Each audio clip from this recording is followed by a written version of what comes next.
नमस्कार। साहित्य तक के बुक कैफ़े के एक दिन एक किताब में मैं जयप्रकाश पांडे आपका स्वागत करता हूँ। आज मैं एक युवक के जीवन से जुड़ी हुई कहानी, उसके जीवन अनुभवों पर लिखे गए उपन्यास, जिसमें उन्होंने कल्पना का प्रयोग अधिक किया है, लेकिन वह कल्पना जो गांव, कस्बे और ग्रामीण जीवन के युवकों में यदा कदा ही नहीं अक्सर दिखती है, जिससे वो जूझते हैं, दो चार होते हैं। इस पुस्तक का नाम है NH24। NH24 हादसा दर हादसा। इस पुस्तक के कवर पर लिखा है, सच यह कहानी सुनाना इतना आसान नहीं था। इसके लेखक हैं नितिन यादव। नितिन यादव पेशे से पत्रकार हैं। बुलंदशहर के एक गांव कैथाला में पैदा हुए।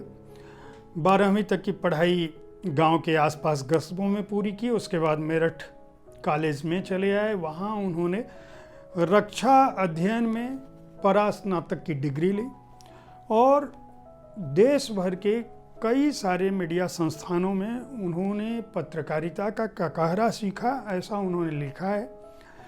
तस्लीमा नसरीन से लेकर आचार्य चतुरसेन शास्त्री, मुंशी प्रेमचंद, इन लोगों को पढ़ा है और इस उपन्यास को लिखने में उन्हें कई साल लगे। इसका आइडिया, इसका ड्राफ्ट, इसके बारे में उन्होंने अपने कई मित्रों से चर्चा की थी, अपने वरिष्ठ पत्रकार मित्रों से भी चर्चा की थी, लेकिन इसको आने में एक लंबा समय लगा, लगभग 8 साल।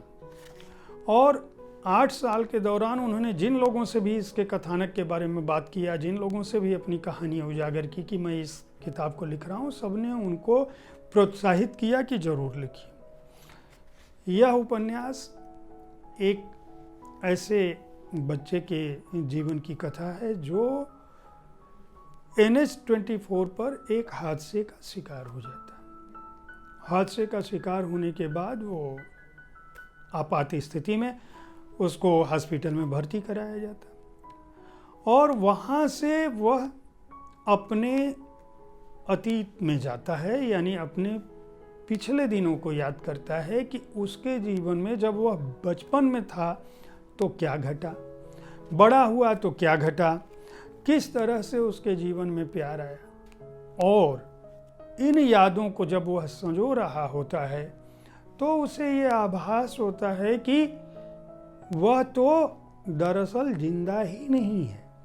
वह जिन लोगों को देख रहा है, जो उसका प्यार है, जो उसकी बहन है, जो उनकी माँ है, और जो दूसरे लोग हैं, वह उनको रोते बिलखते देख रहा है, अस्पताल का थिएटर देख रहा है, लेकिन उसके उस नीम बेहोशी की हालत में, या कहें कि वह तंद्रा में है या वह मर चुका है, इसका अस्पताल के बेड पर वह पात्र अनुमान नहीं लगा पाता है। लेकिन जो वह सोचता है उसमें बचपन का उसका शोषण, किस तरह से एक दीदी कहने वाली लड़की बहुत कम उम्र में उसका शोषण करती है, उसको चॉकलेट खिलाती है, किस तरह से एक शिक्षा देने वाला ट्यूटर उसके साथ शोषण करता है, और किस तरह से वह कॉलेज में जाता है, स्कूल में पहुंचता है, उसके दोस्त मिलते हैं, दोस्तों की ज़िंदगी है,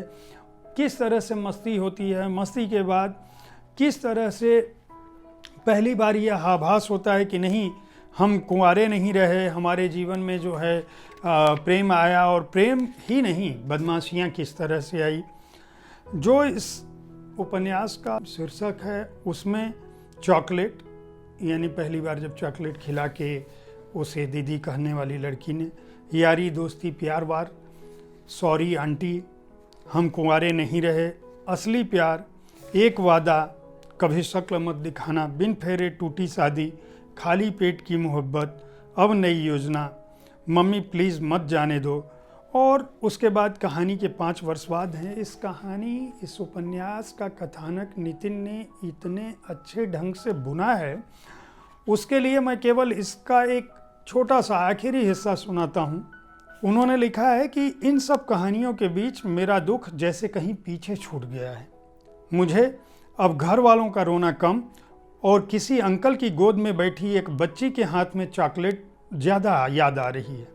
दुआ कर रहा हूँ कि कोई टीचर अब किसी बच्ची के हाथ में किताब ही पकड़ाए, कुछ और नहीं।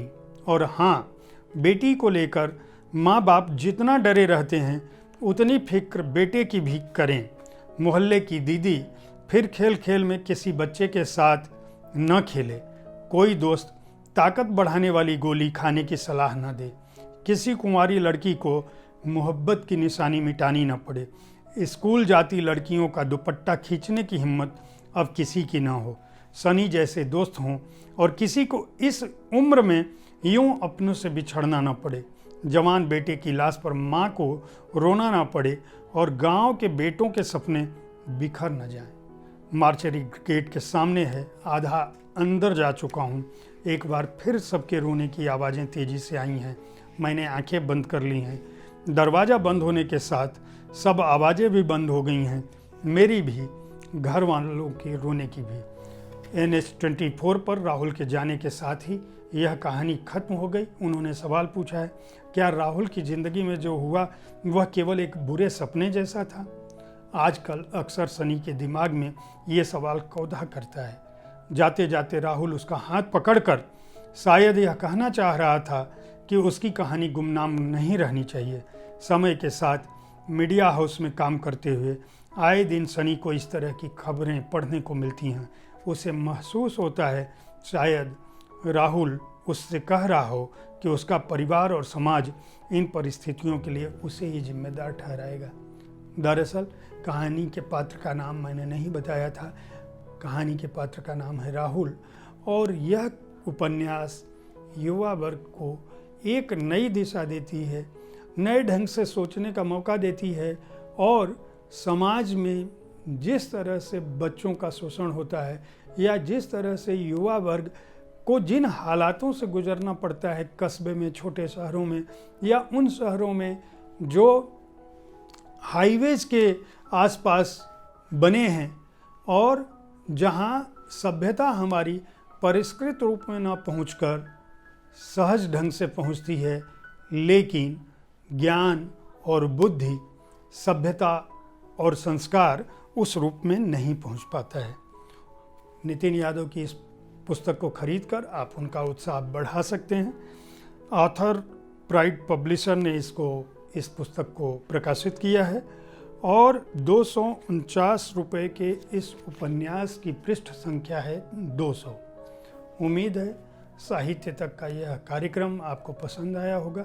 हमारी कोशिश है कि इस कार्यक्रम में हर विधा की, हर आयु की, हर आयु वर्ग के लेखक की, हर तरह की पुस्तक के बारे में चर्चा की जाए, उनके बारे में पुस्तक प्रेमियों को बताया जाए ताकि आपको पुस्तकों के चयन में आसानी हो। कल ठीक इसी समय किसी और पुस्तक के साथ मैं फिर मुखातिब होऊंगा। तब तक साहित्य तक देखते रहें और अपने सुझावों से अवगत कराने में किसी भी तरह की चूक न करें। धन्यवाद।